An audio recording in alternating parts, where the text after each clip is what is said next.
Halo, selamat pagi. Perkenalkan, nama saya Catherine L. Sinaga dari kelas Akuntansi 5B Politeknik Negeri Medan. Kali ini saya akan membahas tentang jawaban dari kasus 4, yakni siklus penjualan dari buku Praktikum Sistem Informasi Akuntansi edisi 2 penerbit Salemba 4. 1. Data flow diagram.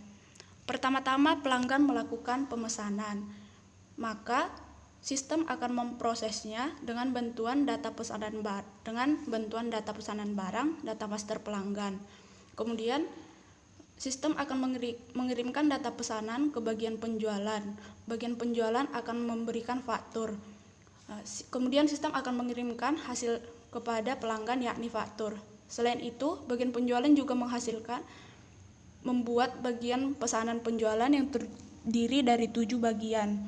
Kemudian sistem akan mengirimkan barang ke proses pengiriman. Di proses pengiriman terdapat bagian pengiriman. Bagian pengiriman ini dibantu dengan data pengiriman barang. Barang yang telah dikirimkan ke bagian pengiriman akan diberikan kepada kurir.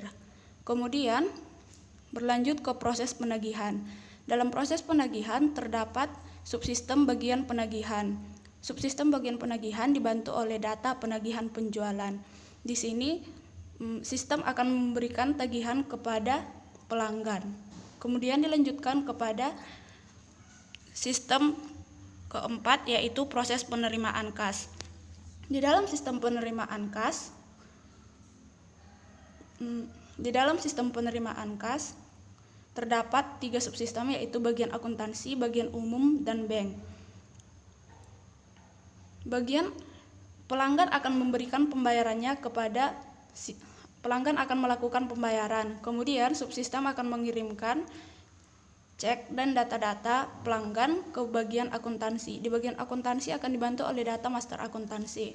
Kemudian bagian umum berfungsi untuk menerima dan membuat salinan untuk cek dan slip pembayaran yang dikirimkan oleh pelanggan. Sedangkan kemudian bank akan menerima cek tersebut untuk divalidasi dan akan mengirimkannya kembali ke proses penerimaan kas. Lanjut, 1 DFD level 1. Di sini pelanggan melakukan pemesanan pada sistem 101, pelanggan melakukan pemesanan. Ini dibantu dengan data master pelanggan dan data pesanan barang. Kemudian pada sistem 1.2, yakni membuat bagian pesanan penjualan. Di sini akan menghasilkan bagian pesanan penjualan yang terdiri dari 7 bagian, yaitu salinan untuk pengeluaran persediaan, salinan untuk slip pengepakan, salinan untuk faktur, salinan untuk buku besar, dan 3 salinan untuk file. 3 salinan dikirimkan ke bagian gudang dan 3 lagi dikirimkan ke bagian akuntansi, sedangkan 1 yang tersisa akan disimpan di bagian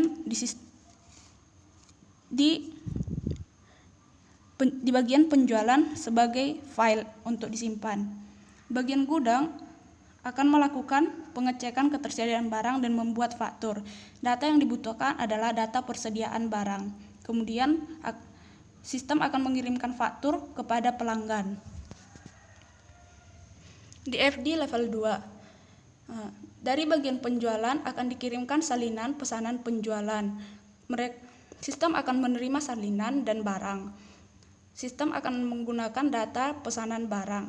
Ini akan membantu dalam pelaksanaan sistem. Kemudian di sistem 2.2, sistem akan mencetak bill of lading. Bill of lading akan digunakan dalam pengiriman barang. Di sistem 2.3 adalah pengiriman barang. Barang akan dikirimkan melalui kurir dengan memberikan data bill of lading, slip pengepakan, dan barang. Kurir akan mengirimkan barang kepada pelanggan. Dan salinan pengeluaran persediaan akan dikirimkan ke bagian akuntansi. DFD level 3, bagian akuntansi. Bagian akuntansi akan mengirimkan salinan pengeluaran persediaan kepada sistem 3.1, yakni penambahan harga. Maka bagian akuntansi nantinya akan menambahkan harga barang ya dengan menggunakan data penagihan penjualan. Kemudian di poin 3 di sistem 3.2 bagian penagihan akan menagih pelanggan dan mengirimkan salinan pengeluaran persediaan ke bagian penjualan. Di FD level 4 yaitu pelanggan mengirimkan cek dan slip pemberitahuan pembayaran. Maka sistem 4.1 yaitu penyiapan slip setoran akan menerima cek dan slip pemberitahuan pembayaran tersebut. Di sini akan menggunakan data master pelanggan. Selain itu, sistem juga akan membuat salinannya, di mana salinan pertama akan dikirimkan ke bank, kemudian bank akan memvalidasi slip setoran tersebut. Salinan berikutnya akan diberikan untuk memperbaharui jurnal. Di sini digunakan data master akuntansi. Setelah memperbaharui jurnal, ikhtisar akun akan dikirimkan ke pembaharuan buku. Selain itu, bagian penerimaan kas juga membuat voucher jurnal, di mana nanti ikhtisar akun dan voucher jurnal ini berguna untuk dalam pembaharuan buku besar. Yang terakhir poin 4.3 yaitu pembaharuan buku besar. Mereka akan melakukan proses hingga menghasilkan update buku besar yang baru. Sekarang kita akan membahas tentang flowchart. 1. Pelanggan. Pelanggan akan melakukan pemesanan barang, kemudian data pesanan barang, kemudian akan menghasilkan data pesanan barang. Data pesanan barang akan dikirim ke bagian penjualan. Bagian penjualan akan mencatat pesanan dan kemudian membuat data pesanan barang. Setelah itu, bagian penjualan akan mencetak bagian pesanan penjualan dengan menggunakan komputer. Disinilah dibuat 7 salinan pesanan penjualan sebanyak 7. Ketujuh salinan ini nanti akan dikirimkan 3 ke bagian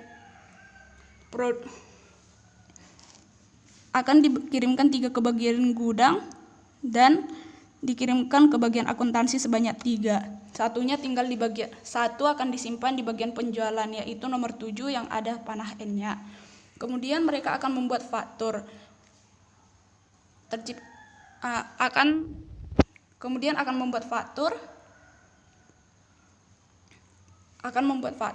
Faktur nantinya akan dikirimkan kepada pelanggan, yaitu poin 1. Lanjut. Bagian gudang. Gudang akan melakukan pengecekan persediaan, kemudian akan membuat catatan ketersediaan barang. Tadi bagian penjualan telah mengirimkan salinan pesanan penjualannya sebanyak 3 kepada bagian gudang. Di sini bagian gudang akan menyimpannya 1, kemudian membuatnya. Setelah mengirimkan ini, bagian gudang akan mengeluarkan barang, kemudian memperbaharui buku pembantu persediaan menggunakan komputer. Kemudian melanjutkannya dengan mencetak voucher jurnal menggunakan komputer. Voucher jurnal akan dikirim ke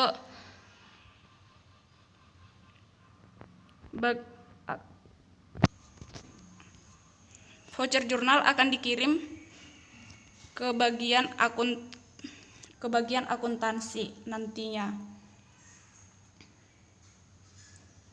Kemudian bagian pengiriman. Salinan pesanan dan penjualan yang dari bagian gudang akan dikirimkan sebanyak 2 salinan ke bagian pengiriman. Kemudian bagian pengiriman akan memperbaharui daftar pengiriman mereka dengan menggunakan komputer. Setelah data daftar pengiriman, mereka akan mencetak Guild of Loading. Guild of Loading ini nanti akan diisi secara manual oleh bagian pengiriman. Kemudian bill of loading yang telah diisi akan diberikan kepada kurir. Kurir akan menggunakan bill of loading dan salinan pesanan penjualan yang digunakan untuk mengirimkan barang kepada pelanggan. ini nomor 5, di mana kembali ke pelanggan. Nomor 5, pelanggan menerima barang.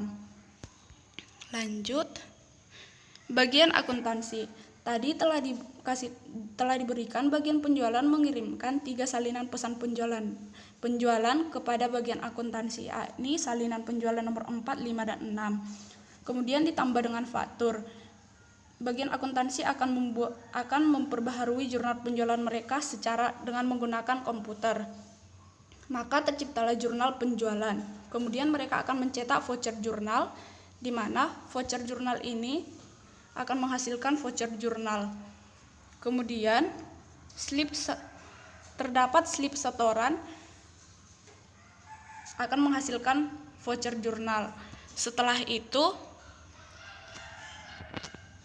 kita akan berlanjut ke bagian penagihan, di mana bagian penagihan ini menambahkan penetapan harga.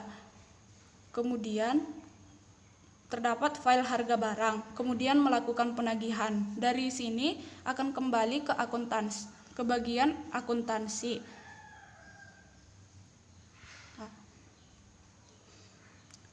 Akan melakukan penagihan kepada pelanggan. Maka kita tengok kembali ke flowchart bagian pelanggan, di mana di sini terdapat nomor 6, yakni pelanggan mendapatkan tagihan. Kemudian pelanggan membuat data tagihan pesanan barang, lalu melakukan pembayaran secara manual, dan terciptalah data cek dan slip pembayaran.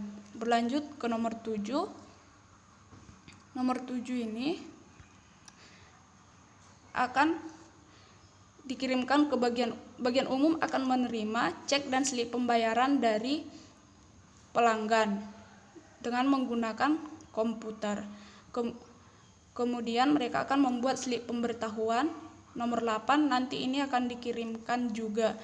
Kemudian mereka membuat slip setoran. Slip setoran ini akan dibuat sebanyak 2 salinan. Satu slip setorannya akan dikirimkan kepada bank bersamaan dengan cek. Di sana nanti bank akan memvalidasi slip setoran tersebut dan menghasilkan slip setoran yang telah divalidasi. Kita kembali ke bagian umum nomor 8. Ini nanti akan dikirimkan kembali ke bagian akuntansi, yaitu slip pembayaran yang ini nomor 8. Begitu juga dengan nomor 9, slip setoran yang kita dapatkan dari bagian umum juga. Bersamaan dengan voucher jurnal sebelumnya dan slip setoran dan slip pemberitahuan, mereka akan disimpan pada file sementara. Kemudian bagian akuntansi akan memperbaharui jurnal penerimaan kas. Terciptalah jurnal penerimaan kas sebagai hasilnya. Kemudian bagian akuntansi akan memperbaharui buku pembantu piutang menggunakan komputer. Hasilnya yaitu buku pembantu piutang. Kemudian mereka akan memperbaharui buku besar. Dan buku besar hasilnya buku besar akan disimpan di dalam file.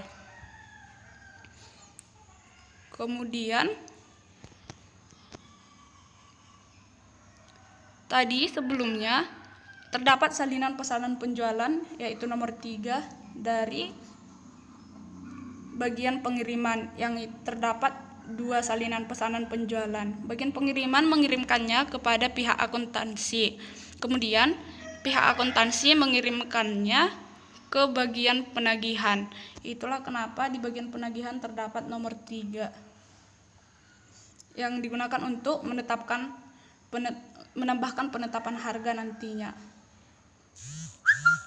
Kemudian kita akan ke bank. Setelah bank menerima tadi 2 slip setoran dan cek, maka bank akan memvalidasi slip setorannya. Setelah divalidasi, slip setoran yang divalidasi ini, datanya ini akan dikirimkan kembali ke bagian akuntansi. Bagian akuntansi akan melakukan rekonsiliasi. Maka terciptalah data laporan rekonsiliasi. Demikianlah terciptalah laporan rekonsiliasi dan selesai. Demikianlah flowchart untuk siklus penjualan perusahaan Jim dan Clean. Atas perhatiannya, saya ucapkan terima kasih.